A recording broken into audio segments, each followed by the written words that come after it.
Ici, il y a eu le travail de 2 hommes-jour, c'est-à-dire 2 personnes qu'il a payées, qui sont venues l'aider à avancer.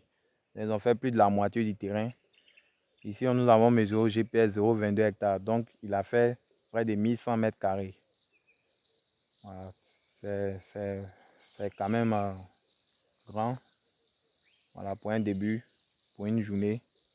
Parce que le dessouchage est une activité, on va dire, contraignante quand elle est faite à la main.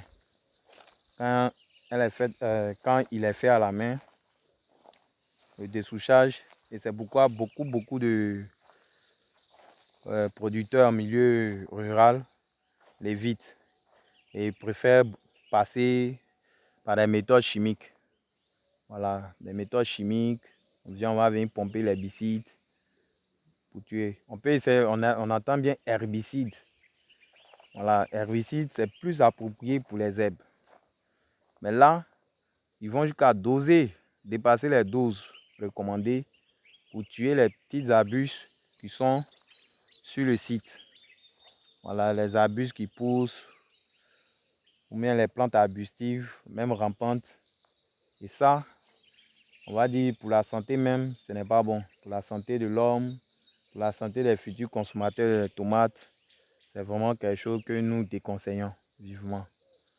Et nous avons encouragé le producteur à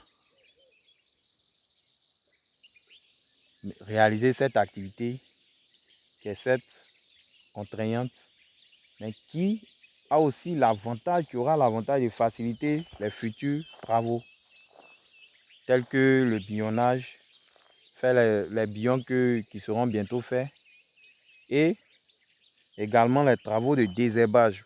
Il faut savoir que les herbes ne vont pas disparaître. Même quand bien même elles auraient été traitées à l'herbicide, elles ne vont pas disparaître. Voilà, elles ne vont pas disparaître. Elles vont réapparaître suite à l'arrosage ou même les futures pluies qui vont se présenter. Donc, déjà, en faisant le dessouchage, on va enlever les plantes présentes, les souches qui sont restées à la suite du désherbage. On va les enlever avec le maximum de racines. Voilà, il y a certaines plantes qui sont difficilement, on va dire, enlevables à la main. Hein. Voilà, vous avez cette souche-là. Ça, c'est compliqué. Cette souche-là. Voilà. Mais, déjà, l'essentiel est fait.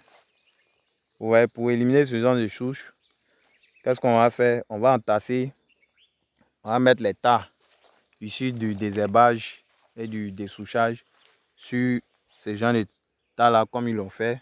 Ils l'ont fait toujours à côté pour pouvoir les, on va dire, brûler. Voilà, et c'est ce qui doit être fait.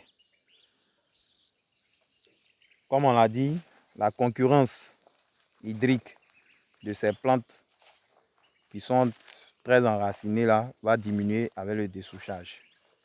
Leur reprise, pour ce qui est de leurs racines, il y a certaines racines qui sont tenaces. Hein. Même quand vous enlevez le pivot de la racine, les racines secondaires peuvent repousser.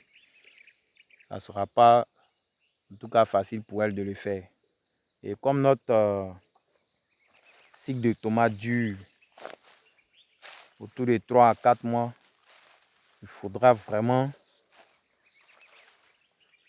faire en sorte de minimiser la concurrence hydrique. C'est-à-dire on va dessoucher au maximum, retarder la repousse de ces plantes-là. Voilà. Donc voilà un peu de ce clin d'œil que je voulais faire à cette opération. Comme je l'ai dit, la plupart du temps, qu'est-ce que nos parents font? Ils désherbent. Une fois qu'ils désherbent, quand les herbes sont sèches, ils mettent le feu.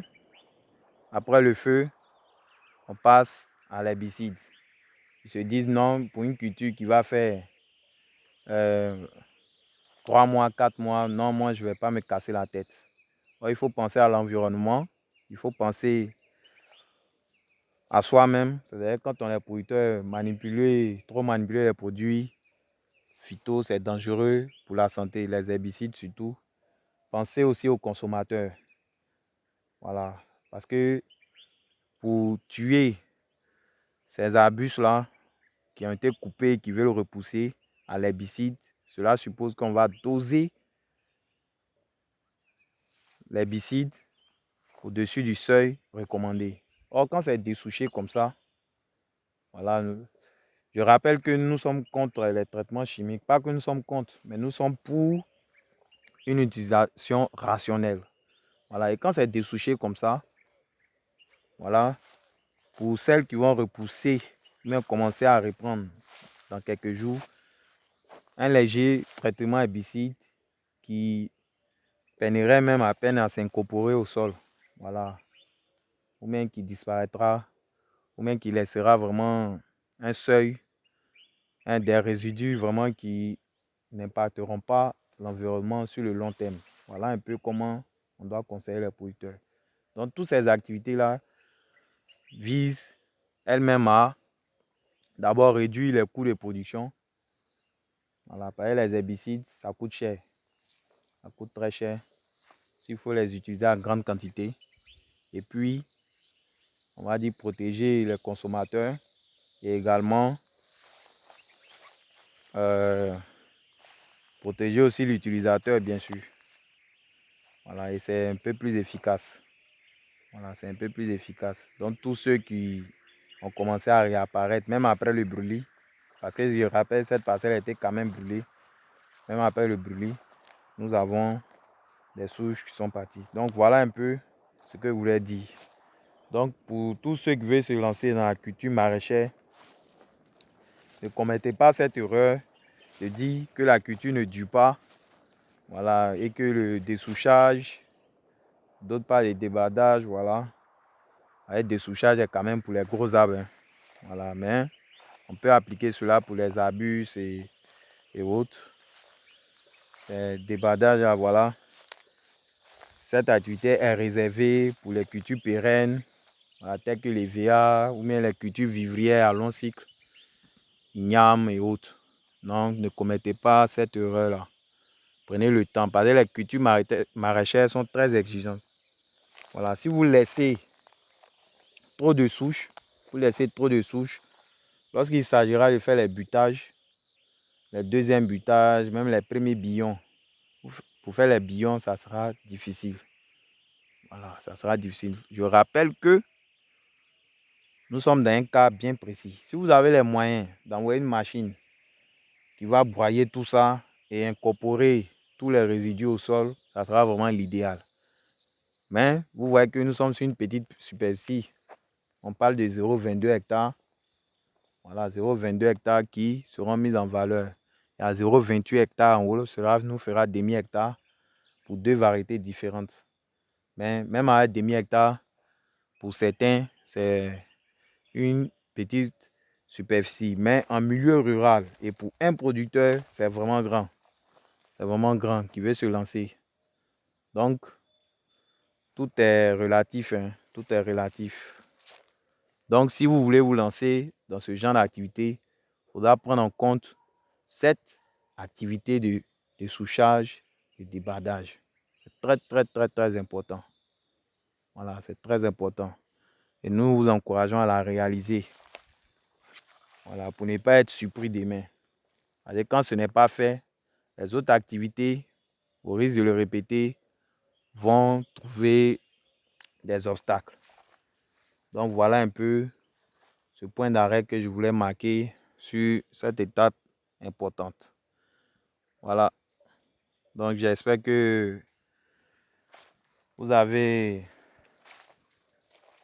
aimé. Voilà, si vous avez aimé, likez, commentez, donnez aussi vos avis, hein. Voilà, nous n'avons pas la science infuse. Si vous avez aussi des connaissances, vous voulez partager, vous partagez ces connaissances-là, nous serons, comme nous sommes sur le terrain, nous ferons rarement des vidéos sans être sur le terrain. C'est ce qui est la particularité de notre chaîne. Nous ferons rarement des vidéos sans être sur le terrain. Quand nous parlons, nous serons sur le terrain pour mettre en pratique. Voilà, on n'ira pas louer de parcelles On pourra aller peut-être donner des conseils sur des parcelles déjà mises en place, mais nous serons beaucoup dans les mises en place.